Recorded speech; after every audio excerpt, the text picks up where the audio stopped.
Hello. Back to back दो अच्छी vacancy आई है जो भी ग्रेजुएट एस्पिरेंट है उनके लिए। एक तो कल हमने डिस्कस किया था DFCCL I mean Indian Railways के लिए एक एग्जामिनेशन आई थी जिसमें अच्छे खासे लगभग 1000 के आसपास में सीटें थी। अब ये हमारे पास में जूनियर एसोसिएट का ऑप्शन है स्टेट बैंक ऑफ इंडिया में। ठीक है, अच्छी खासी वैकेंसी तो नहीं है इस बार, जैसे पिछले बार 8000 के ऊपर वैकेंसी थी, इस बार उससे कम है। फिर भी जो भी है डिस्कस करते हैं और नोटिफिकेशन में जो इम्पोर्टेंट चीज़ें हैं ध्यान देने लायक, और जो जो भी कैंडिडेट्स हैं इसके लिए जा रहे हैं उनको कम से कम छोटी छोटी चीज़ें पता होनी चाहिए। तो देख ले, डिस्कस कर लेते हैं, फिर आगे हम लोग ये भी डिस्कस करेंगे कि कैसे प्रिपरेशन करना है और क्या क्या चीज़ें ध्यान रखनी है ताकि सिलेक्शन इंश्योर किया जा सके। अब ये रजिस्ट्रेशन डेट क्या है आपको 27/4 से लेकर 17/5 तक। तो ठीक है, इसमें आप बिल्कुल डिले मत करिए।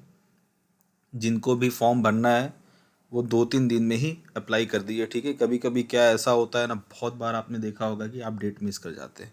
आप शुरुआत में अगर छोड़ देते हैं डेट मिस हो जाता है, एक आध केस में कभी ऐसा हो सकता है, तो उसको मिस मत करिए। ठीक है, यहाँ सब कॉमन चीज़ें हैं।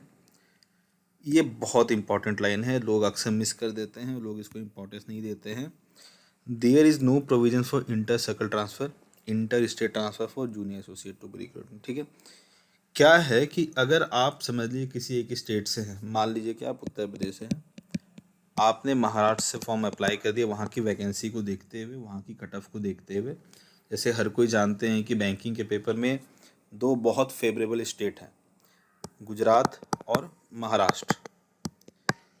मतलब अगर जब हम पिछले बार का प्रीलिम्स का पेपर देखें 2020 का SBI जूनियर एसोसिएट का, तो गुजरात का कट ऑफ 56 के आसपास था और महाराष्ट्र का कट ऑफ 59 के आसपास में था। तो कहने का मतलब अच्छा, क्या दूसरी स्टेट में जो कट ऑफ थे लगभग 75 या 70 प्लस, तो आप मान के चलो। ठीक है, तो जहाँ 70 कट ऑफ जा रहा है उसके जगह पे आपको 60 मार्क्स लाने पर 10 मार्क्स बहुत डिफरेंस होता है, तो लोग उसके चक्कर में अट्रैक्ट होकर चले जाते हैं। लेकिन यहाँ साफ लिखा हुआ कि आप वापस अपने पेरेंट स्टेट, यानी कि अगर आप उत्तर प्रदेश से हो तो आप वापस नहीं आ सकते। ठीक है, तो ये बहुत अच्छे से सोच समझ के अप्लाई करिएगा कि आप उस स्टेट में लाइफ टाइम आपको रहना पड़ेगा। हाँ, अगर आप प्रमोशन ले लेते हैं, आप क्लरिकल से जब बैंक में आपको इंटरनल प्रमोशन का मौका मिलता है जो कि 3 साल के बाद मिलता है। ठीक है, आप उसमें अगर प्रमोट होकर के TO ट्रेनिंग ऑफिसर, यानी कि जो PO बनते हैं इंटरनल, उनको ट्रेनिंग ऑफिसर बोलते हैं, अगर आप उसमें सेलेक्ट होते हैं, या फिर आप अगर स्केल 1 में मेरिट चैनल पे आते हैं जिसमें 5 साल लग जाते हैं, तो अगर आप उसके थ्रू प्रमोशन लेते हैं तो फिर आप सर्कल ट्रांसफ़र अप्लाई कर सकते हैं, फिर जिसमें 3-4 साल का समय लग जाता है। यानी कि आप ये मान के चलो कि अगर आप उस स्टेट में जाओगे तो आपको अपने पेरेंट स्टेट में आने के लिए 7 से 8 साल एटलीस्ट लग जाएंगे। तो ये बहुत सोच समझ के अप्लाई करना। उसकी जगह पर 2 घंटे 1 घंटे अगर पढ़ाई में आप ज़्यादा टाइम दो या थोड़ा सा एफर्ट ज़्यादा लगा लो, तो वो मेरे हिसाब से बहुत ज़्यादा फेवरेबल होगा। आप अपने स्टेट से ही अप्लाई करिए। लेकिन कभी कभी बहुत कैंडिडेट के साथ में सर्कमस्टांसेस होती हैं कि जिनको जॉब चाहिए केवल, मतलब कुछ बहुत ही स्ट्रगल कर रहे होते हैं जो लास्ट अटेम्प्ट में हैं, या जिनको उससे कोई मतलब नहीं है कि वो किसी स्टेट में पोस्टिंग मिले, वो जॉब चाहिए, तो डेफिनेटली उनको महाराष्ट्र या गुजरात अप्लाई करना चाहिए, क्योंकि दोनों बहुत अच्छी स्टेट हैं वर्क करने के लिए, और कैरियर भी बहुत अच्छा बना सकते हैं और बहुत शांत मन से काम कर सकते हैं, क्योंकि वैकेंसी ज़्यादा होती है, कट ऑफ काफ़ी कम होता है। तो वैकेंसी यहाँ देख लेते हैं क्या है।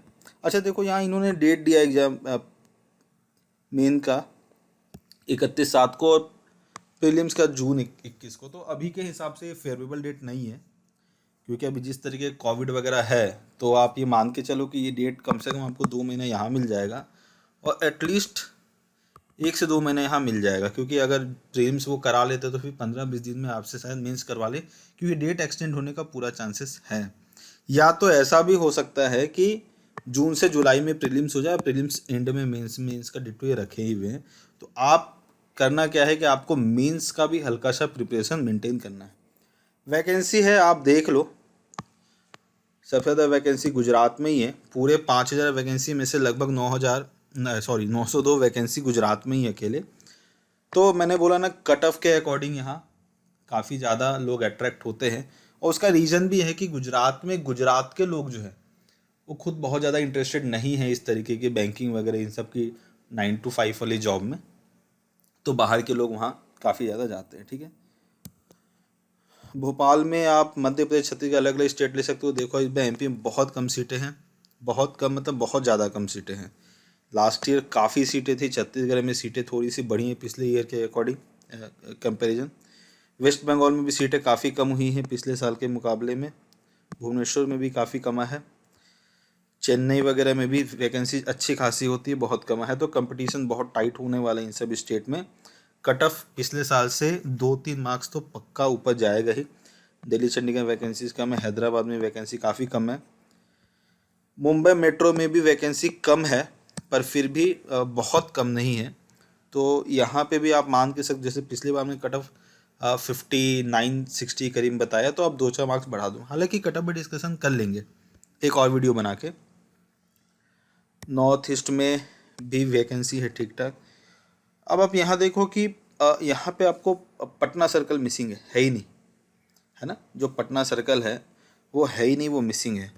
यानी कि कहा जा सकता है कि पटना में वैकेंसी बिल्कुल भी नहीं है। लखनऊ दिल्ली में 350 है, जो कि बहुत कम है उसके हिसाब से।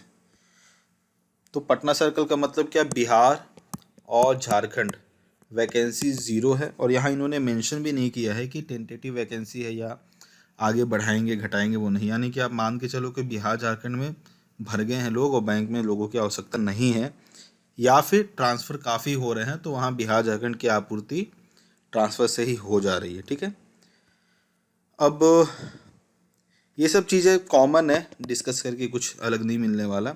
अच्छा हाँ, आप ये देख लेना कि लैंग्वेज वाला है, जाहिर सी बात है, जो क्लरिकल के लिए जा रहे हैं उनको तो पता ही है। आप अगर गुजरात से भरते हो तो गुजराती आनी चाहिए, ठीक है, और आप मुंबई से भरते हो तो आपको मराठी आनी चाहिए। बाकी तो डेफिनेटली लोग अपनी होम स्टेट से ही भरेंगे। इन दो स्टेट में बाहर के लोग आते हैं। हालांकि इन दोनों स्टेट में थोड़ा सा रिलैक्सेशन मिल जाता है। आपके बहुत सारे फ्रेंड जॉब करते होंगे, उनको भी पता है कि लोकल लोग ज़्यादा नहीं आते हैं, तो उनके लिए थोड़ा सा एक फेवरेबल माहौल होता है। तो उसके रिलैक्स रहो कि आप, क्योंकि देखो बिहार के जो कैंडिडेट होंगे, अच्छे खासे लोग बिहार की प्रिपरेशन करते हैं झारखंड के, उनके पास अपने स्टेट में तो अपॉर्चुनिटीज़ बार नहीं है, फिर भी वो अप्लाई करेंगे डेफिनेटली। महाराष्ट्र वगैरह से अप्लाई अगर करते हैं तो आप लैंग्वेज को लेकर निश्चिंत रहिए।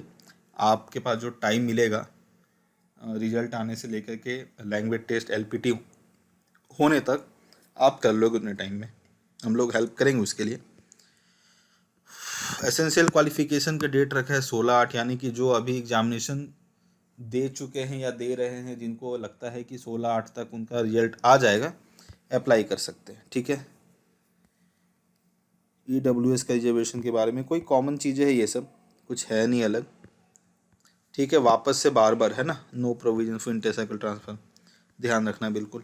एज लिमिट तो 1 अप्रैल का दिया है, 28 साल से ज़्यादा नहीं होने चाहिए। यानी कि अगर आप इसके पहले 92 का डेट ऑफ बर्थ अगर आता है या इसके पहले के डेट ऑफ बर्थ में है, तो फिर आप नहीं अप्लाई कर सकते। ठीक है, और 2001 के बाद के हैं तो नहीं कर सकते। तो ये याद रखेंगे। अगर किसी कैटेगरी से आते हैं तो 5 साल का रिलैक्सेशन और 3 साल का रिलैक्सेशन जो है वो आपको मिलेगा। एक्स सर्विसमैन है उनके लिए भी यहाँ पे क्राइटेरिया है। ठीक है, ये सब तो कॉमन चीज़ें हैं, एक बार आप भर दो तो उसके बाद आपको नहीं मिलने वाला। नेक्स्ट पे आते हैं। नोटिफिकेशन ही समझना है आपको अच्छे से, आप भी एक बार अच्छे डिटेल में पढ़ना है यहाँ क्या क्या लिखा हुआ है। ठीक है, सिलेक्शन प्रोसीड्यूर पे आते हैं, ये काम की चीज़ है। ऑनलाइन प्रीलिम्स मेन एग्जामिनेशन लिखा हुआ है। ठीक है, यानी कि इंटरव्यू नहीं है, होता भी नहीं है। 100 मार्क्स 3 सेक्शन, तो पैटर्न में कोई चेंज नहीं है। ठीक है, आप देख लो, 1 घंटे का पेपर है, 100 क्वेश्चन है, 20-20 मिनट जो मिलता है सब में है। उसके बाद में इन्होंने कहा है कि 10 टाइम कैंडिडेट को बुलाएंगे, 1/4 रहेगा, जो कॉमन है, कुछ अलग नहीं है। प्रिपरेशन करने वाले के लिए कोई चेंज नहीं है। 2 घंटे 40 मिनट का टाइम है, 200 क्वेश्चन होंगे सबके लिए, यहाँ पे टाइम बराबर बटा हुआ है, उसमें पढ़ना है।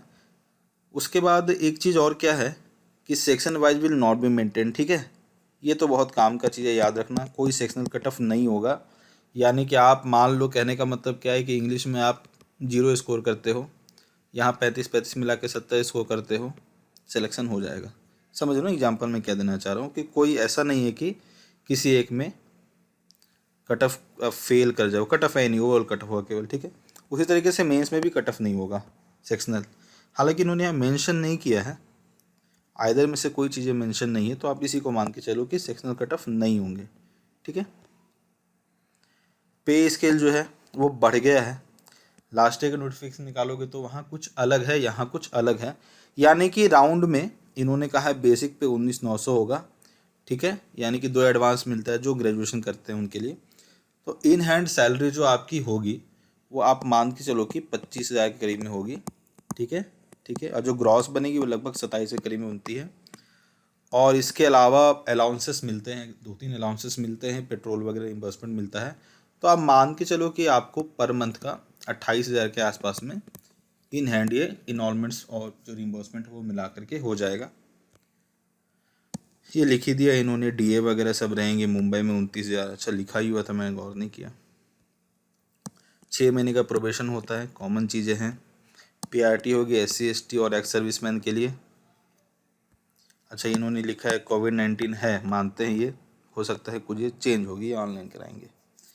ये जून 21 में रखा है, कोई मतलब नहीं। अच्छा ठीक है, देखो ये काम का चीज़ है। वेटिंग लिस्ट 50% ऑफ वैकेंसी जो है वेटिंग लिस्ट में, ऐसे जैसे 5,000 लोग हैं ना, तो 7,500 लोगों को रखा जाएगा, जिसमें से 2,500 लोग जो वेटिंग लिस्ट में रहेंगे। और इनको टाइम टू टाइम जैसे जैसे लोग छोड़ते जाएंगे, दूसरे एग्जामिनेशन में सेलेक्ट होते हैं, रिजाइन करते जाते हैं, वो चलते चले जाते हैं। ये सब कॉमन चीज़ें हैं, कोई बहुत काम का यहाँ इन्फॉर्मेशन नहीं है, कॉमन चीज़ें हैं जो कि आप जानो ना जानो कोई फ़र्क नहीं पड़ता, ठीक है। एप्लीकेशन फ़ी है जनरल OBC EWS के लिए 750 रुपये, साथ में GST भी लेंगे ही साथ, और SC ST PW के लिए नील है, ठीक है। और आपको यहाँ साइट से जाके फॉर्म भरना है, SBI के ऑफिशियल साइट पे, पता ही है आपको, जहाँ से आप नोटिफिकेशन डाउनलोड कर सकते हैं वहीं से।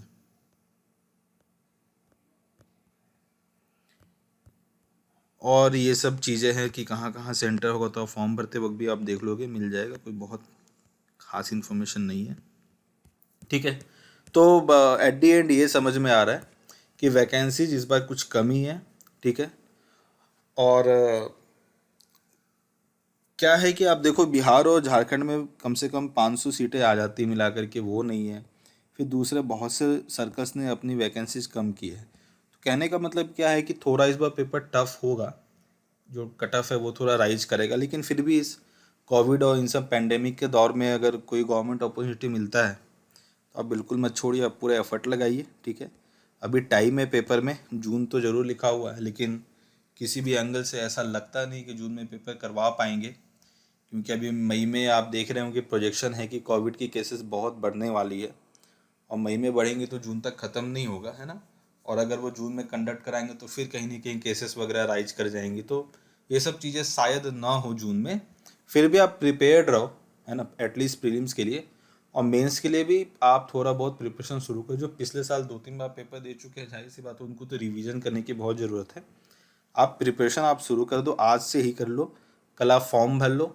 आप अगर कंफ्यूज हो आपको कौन से स्टेट से जाना चाहिए, तो आप पूरा डिटेल लिखना, आप कमेंट में लिखना डिटेल्स कि आप क्या, आप कौन से स्टेट से हैं और आप कैसे कैसे कंडीशन में रह सकते हैं। फिर हम सजेस्ट करेंगे कि आपको क्या करना चाहिए और नहीं करना चाहिए, ठीक है।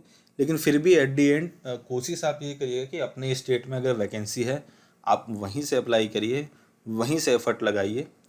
7 साल 8 साल आप बाहर रहेंगे, क्योंकि देखो 30,000 रुपये करीब में सैलरी मिली शुरू में, आज की डेट में ऐसा भी नहीं कि बहुत अच्छे से आप फैमिली को मेंटेन कर पाओ इतने पैसे में।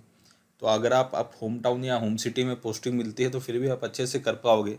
लेकिन अगर किसी दूसरे स्टेट में आप सपोज मुंबई वगैरह जगह में आप जाते हो, तो आप 30,000 में तो अकेले खुद का सर्वाइवल नहीं करा पाओगे, फैमिली को तो रखना बहुत बड़ी बात है।